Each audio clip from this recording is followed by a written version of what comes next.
Steaks are great. Everyone loves them. You probably don't cook them at home very much, and you probably don't cook them when you've got a bunch of friends coming over. And if I had to guess, speaking from experience, there are two main reasons. One, steaks are expensive. And two, steaks are difficult to cook. They're kind of okay to cook for 1 or 2 people, but if you're trying to cook steak for 6 to 10, very difficult to do. Luckily for you, I have a solution. Allow me to introduce you to the cut of meat that is going to solve all of your steak cooking problems. Tri-tip. It's a bit gross. I shouldn't really. Maybe I should do that with tongs. Tri-tip. Chances are you've probably not heard of tri-tip before, or if you have, you've maybe heard of it on cooking YouTube from some American grill cooking channel, which is where I'd heard of it, because it's not common in Australia. It's very hard to find tri-tip. Supermarkets don't sell it. If you live in the States, you might have heard of it, you might cook it regularly. But in Australia, tri-tip is very hard to come by. If you do come by it, it's often pretty affordable.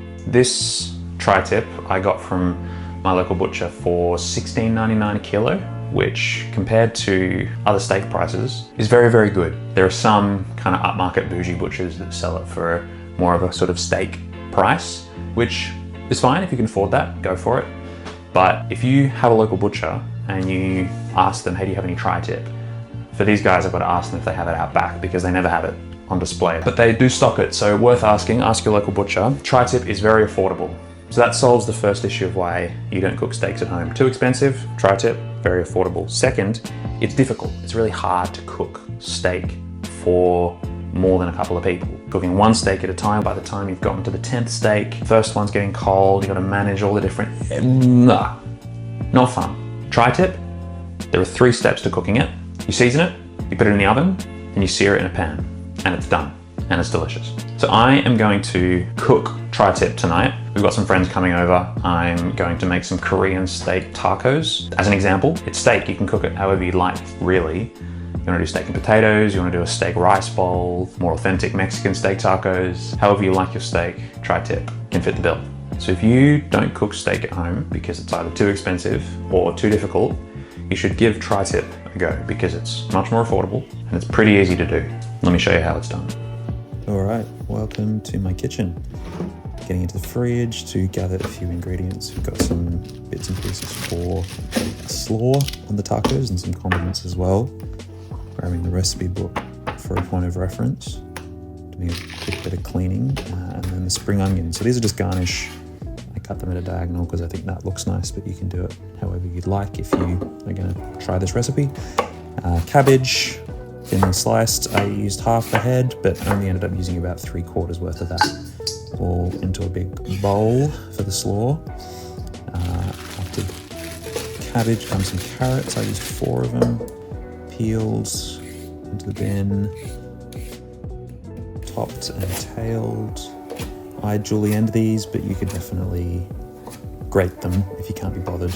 The only difference is that I think the julienne's a bit crunchier.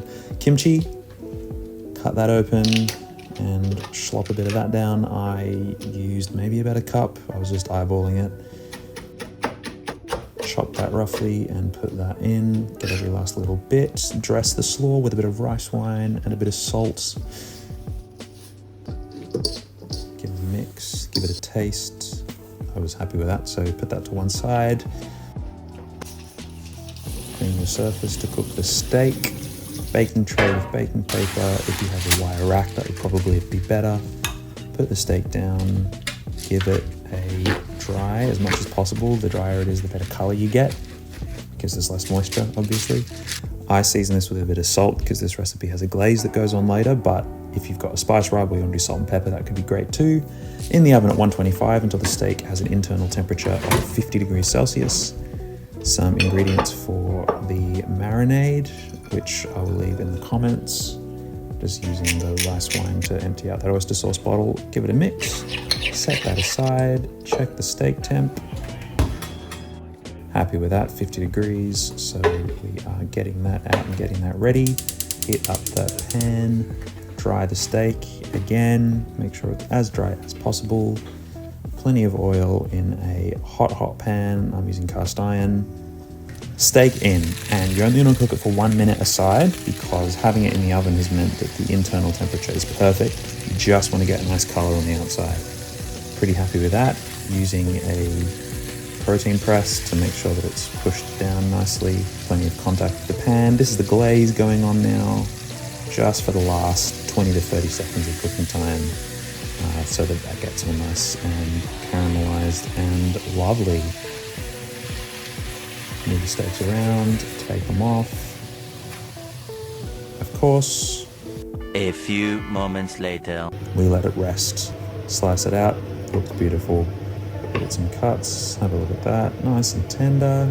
Give it a taste, little treat for the chef. And now we just slice it all up. I put the plate in the microwave to keep it warm so the steaks don't get too cold.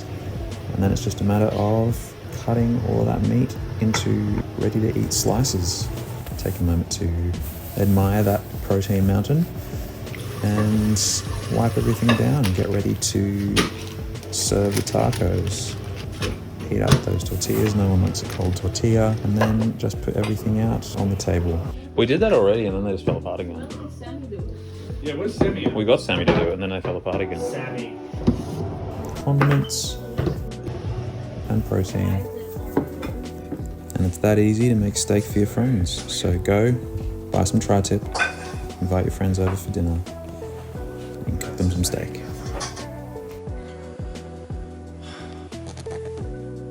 Is it good? That's a little boy.